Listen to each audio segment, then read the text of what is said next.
क्या प्यास किसी की जान ले सकती है या फिर अहंकार इंसान की मौत के मुँह में धकेल देता है? गर्भनाल की इस विशेष कड़ी में आज हम पांडवों के वनवास के उस सबसे कठिन पड़ाव की बात करेंगे जहां मौत एक जलाशय के किनारे घात लगाकर बैठी थी। एक ब्राह्मण की अरणी बचाने निकले पांचों पांडव जब भीषण प्यास से व्याकुल हुए तो उन्हें एक सुंदर सरोवर दिखाई दिया, लेकिन वह सरोवर साधारण नहीं, मायावी था। नकुल, सहदेव, अर्जुन और यहाँ तक कि महाबली भीम भी उस अदृश्य आवाज़ की चेतावनी को अनसुना कर एक एक करके मौत की नींद सो गए।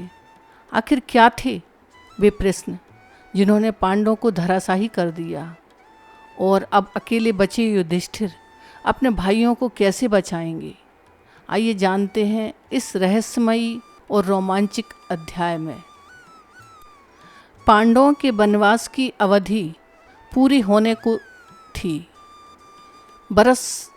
12 बरस समाप्त। पांडवों के वनवास की अवधि पूरी होने को ही थी।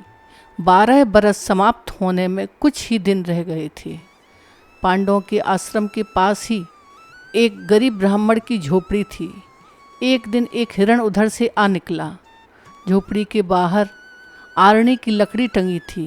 हिरण ने उस पर शरीर रगड़कर खुजली मिटा ली और चल पड़ा। जाते समय अरणी की लकड़ी उसके सींग में अटक गई। काठ के चौकोर टुकड़े पर मथनी जैसी दूसरी लकड़ी से रगड़कर उन दिनों आग सुलगा लेते थे। इसको अरणी कहते थे। सींग में अरणी के अटक जाने से हिरण घबरा उठा और तेजी से भागने लगा। यह देखकर ब्राह्मण चिल्लाने लगा और दौड़कर पांडवों के आश्रम में जाकर पुकार मचाई कि हमारी अरणी हिरण उठा ले गया। अब मैं अग्निहोत्र के लिए अग्नि कैसे उत्पन्न करूँगा? ब्राह्मण पर तरस खाकर पांचों भाई हिरण का पीछा करने लगे। पांडव दौड़े तो बड़े वेग से, पर हिरण के पास ना पहुंच सके। हिरण कूदता छलांगे मारता हुआ भागा और पांडवों को लुभाकर जंगल में बड़ी दूर तक भटका ले गया और उनके देखते देखते अचानक आंखों से ओझल हो गया। पांचों भाई थककर एक बरगद की छांव में बैठ गए।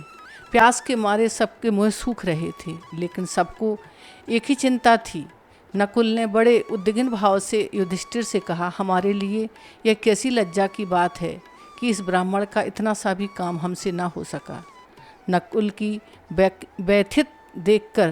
को व्यथित देखकर भीमसेन बोला, हमें तो उसी घड़ी उन पापियों का काम तमाम कर देना चाहिए था, जबकि वे द्रौपदी को सभा के बीच में घसीट लाए थे, लेकिन तब हम चुपचाप रहे। इसका नतीजा है कि आज हमें ऐसे कष्ट झेलने पड़ रहे हैं। यह कहकर भीमसेन ने अर्जुन की ओर दुख भरी निगाह से देखा। अर्जुन बोल उठा, ठीक कहते हो भैया भीम। उस समय तो उस सूत पुत्र की कठोर बातें सुनकर मैं भी कठपुतला सा खड़ा रह गया। उसी के फलस्वरूप अब हमारी यह गति हो रही है। युधिष्ठिर ने देखा कि थकावट और प्यास के कारण सबकी सहनशीलता जवाब दे रही है। उनसे कुछ कहते ना बना। उनको भी असहाय प्यास सताई जा रही थी, पर उसे वह सहन करके शांति से नकुल से बोले, भैया जरा उस पेड़ पर चढ़कर देखो कि कहीं से कोई जलाशय या नदी दिखलाई दे रही है। नकुल ने पेड़ पर चढ़कर देखा और उतरकर कहा, दूरी पर कुछ ऐसे पौधे दिखाई दे रहे हैं जो पानी के नज़दीक उगते हैं। आसपास कुछ बगले भी बैठे हैं, वहीं कहीं आसपास पानी अवश्य होना चाहिए। युधिष्ठिर ने कहा, जाकर देखो और पानी मिले तो ले आओ। यह सुनकर नकुल तुरंत पानी लाने चल पड़ा। कुछ देर चलने पर अनुमान के अनुसार नकुल को एक जलाशय मिला। वह बड़ा प्रसन्न हुआ। सोचा, पहले तो अपनी प्यास बुझा लूं और फिर तरकस में पानी भरकर भाइयों के लिए ले जाऊंगा। यह सोचकर वह पानी में उतरा। पानी स्वच्छ था।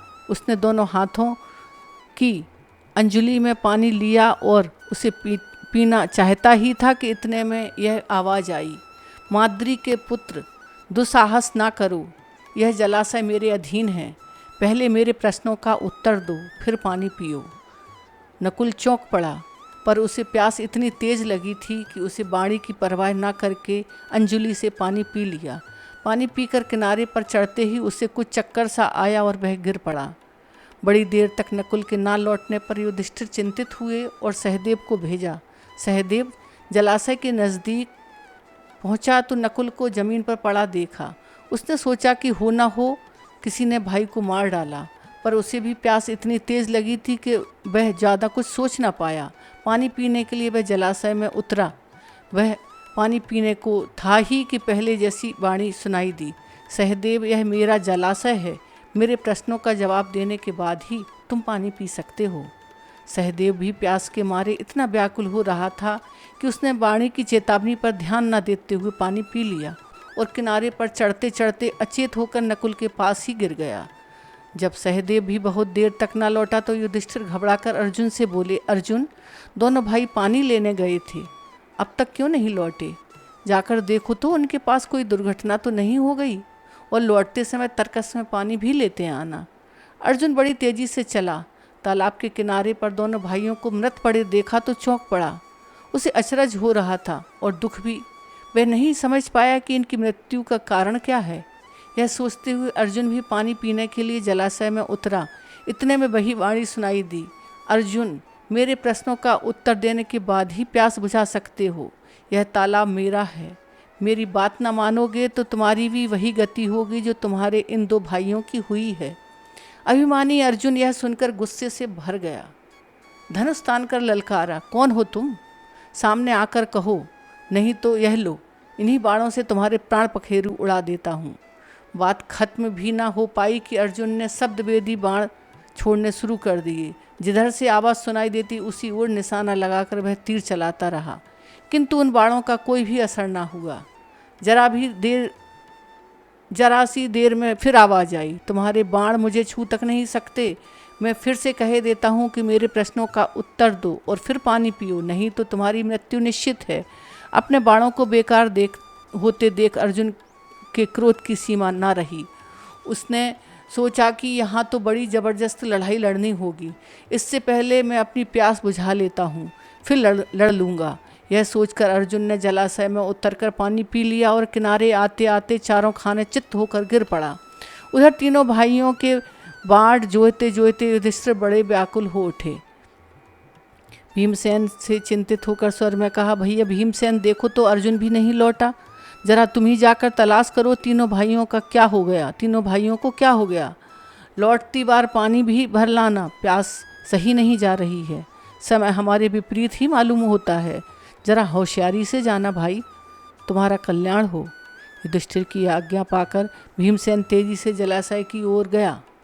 तालाब के किनारे पर देखा तो तीनों भाई मरे पड़े थे। देखकर भीमसेन का कलेजा टूक टूक होने लगा। सोचा, यह किसी यक्ष की करतूत मालूम होती है, जरा पानी पी लूँ फिर देखता हूँ कौन ऐसा बली है जो मेरे रास्ते में आए। यह सोचकर भीमसेन तालाब में उतरना ही चाहता था कि आवाज़ आई, भीमसेन, प्रश्नों का उत्तर दिए बिना पानी पीने का साहस ना करो। यदि मेरी बात ना मानोगी तो तुम्हारी भी अपने भाइयों जैसी गति होगी। मुझे रोकने वाला तू कौन है? कहता हुआ भीमसेन बेधड़क तालाब में उतर गया और पानी पी लिया। पानी पीते ही और भाइयों की तरह वह भी वहीं ढेर हो गया। उधर युधिष्ठिर अकेले बैठे घबराने लगे। बड़े आश्चर्य की बात है कि कोई भी अब तक नहीं लौटा। कभी ऐसी बात नहीं हुई। आखिर भाइयों को क्या हो गया? क्या कारण है कि अभी तक नहीं लौटे? कहीं किसी ने उन्हें शाप तो नहीं दे दिया, या जल की खोज में जंगल में इधर उधर भटक तो नहीं गए? मैं भी चलकर देखूं तो क्या बात है। मन ही मन वह निश्चय करके युधिष्ठिर भाइयों को खोजते हुए जलाशय की ओर चल पड़े।